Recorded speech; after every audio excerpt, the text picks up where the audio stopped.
No country better placed in the world to manage the global crisis in the economy that we're facing than India is. Only India can manage global economical crisis. ये statement है Australian high commissioner की, और साथ ही साथ उन्होंने ये भी बोला है कि इंडिया एक ऐसी प्लेस है जो कि अपना रोल प्ले कर सकती है डिफरेंट वे में ग्लोबल इकोनॉमिकल क्राइसिस को कंट्रोल करने। हालात नाजरीन कुछ ऐसे हैं कि आटा जो है उसका बहरान शिद्दत इख्तियार करता जा रहा है और सबसे ज़्यादा इससे जो मुतासर हो रहा है वो केपी की और बलूचिस्तान है, जहाँ पर एक तो आटा नायाब हो चुका है, गंदम दस्तयाब नहीं है, दूसरी जानिब कीमतों में इजाफा होता जा रहा है। चाइना में आप जानते हैं एवरग्रांडे मुंह के बल गिरा है, जो कुछ आईफोन्स की फैक्ट्री में हुआ, वहाँ भी अनरेस्ट है। आटा मिलता है उसकी हालत ये है कि इंसान तो क्या जानवर भी वो नहीं खा सकते, ये अलमिया है। बम हमारे पास है, पता नहीं कौन कौन से कोई 500 किस्म के मिसाइल्स हमारे पास हैं, लेकिन वो बात फिर आती है कि खाने को हमारे पास दाने नहीं है।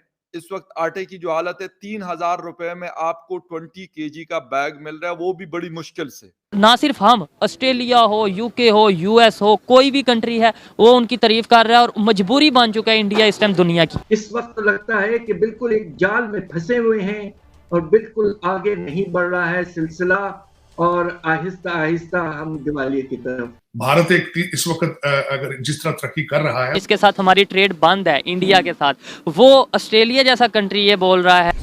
हेलो फ्रेंड्स, जय हिंद। हिंदुस्तान स्पेशल में आपका स्वागत है। दोस्तों, भारत में ऑस्ट्रेलिया के उच्चायुक्त बैरी ओ फॉरेल ने कहा है कि सिर्फ भारत इस ग्लोबल क्राइसिस को मैनेज कर सकता है। उन्होंने आगे कहा कि भारत अकेला ऐसा देश है जिस पर आने वाले क्राइसिस का कोई असर नहीं पड़ेगा।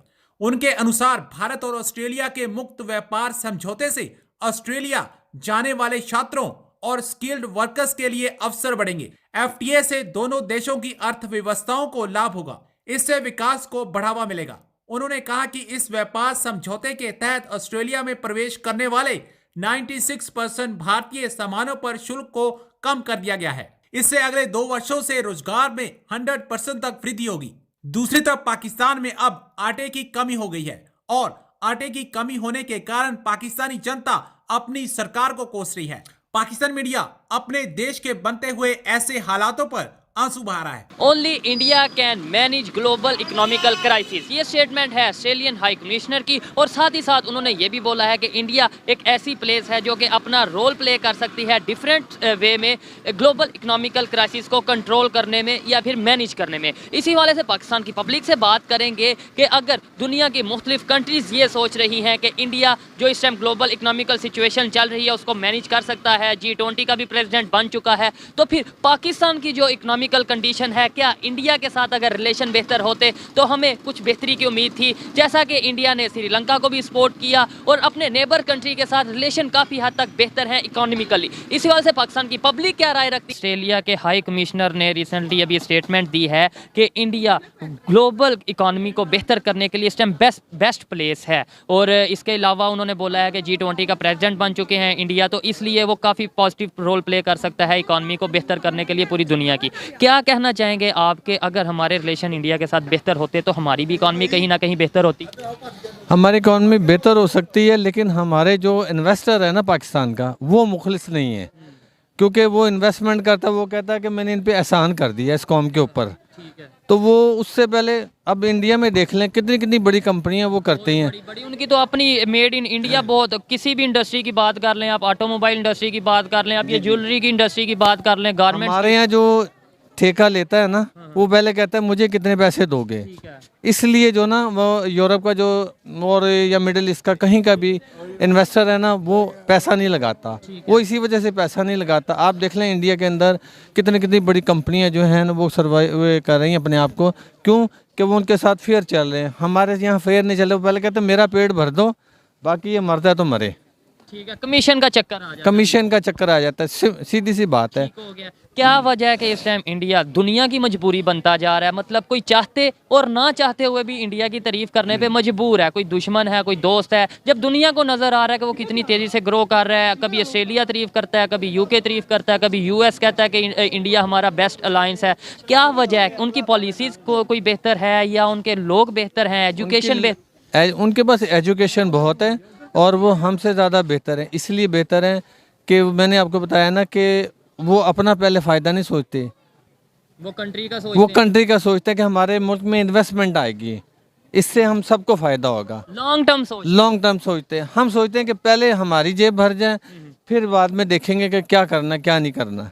इस वजह से हम पीछे। खुदा की कसम खा के कहता हूँ, मैं हैरान हूँ। यहाँ पे काजू 6,000 रुपये किलो, 3,000 रुपये किलो। वो ना एक जूस बना रहा था, उसमें खजूर काजू पिस्ता डाल के, मैं कहा शायद देगा कोई 200 का गिलास के का, और दूध इतना गाढ़ा कि उसने डाल के, कितने पैसे, कहता 70 रुपीज़। मैं यकीन खुदा की कसम, मेरे आंखों में आंसू आ गए। मैं कहा यार हमारे पाकिस्तान में ये चीज़ें हो रही है कि हम 6,000 रुपये किलो बेच रहे हैं, वो 70 रुपये का गिलास दे रहा है, एक ढाबा इतनी आसानी से चीज़ें दे रहा है। मैं सोच के इतने अगर कंपैरिजन करें इंडिया और पाकिस्तान का इतना फर्क आ पहले माशाल्लाह हमारा करेंसी जो थी ऊपर थी, इंडिया की नीचे थी। आज देख लो वही मुल्क है, वही चीज़ है ना, लेकिन हमारे में से नीयतों में फ़र्क आ गया। जो उनकी नीयत ठीक है, हमारी खराब है। हम सिर्फ नाम के मुसलमान रह गए। मैं ये ज़रूर कहूँगा, हम सिर्फ नाम के मुसलमान रह गए। दिल की बेईमानी इस कदर हो गई है कि हम लोग गिर गए हैं, लेकिन फिर भी समझ नहीं आती।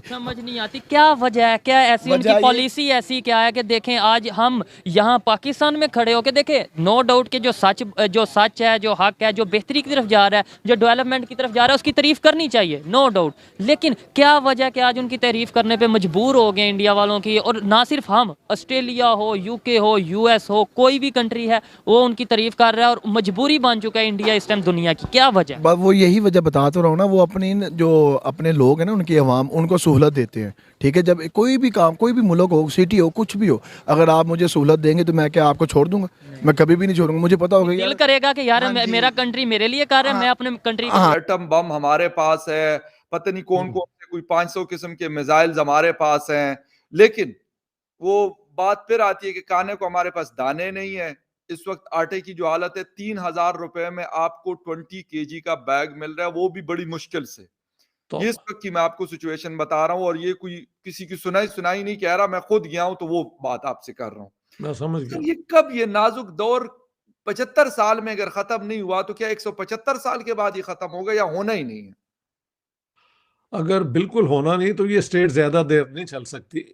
ये इसके पास एक बोनस पीरियड है कुछ देर के लिए, और इसके अंदर अगर ये हिम्मत करके अपनी ये तरीके बदल लें और कौम को अपने साथ लें, टेररिज्म को टेररिज्म कहें बजाय उसे जिहाद की कोई शक्ल दे दें, और वो जिहाद इनके खिलाफ ही अब हो रहा है।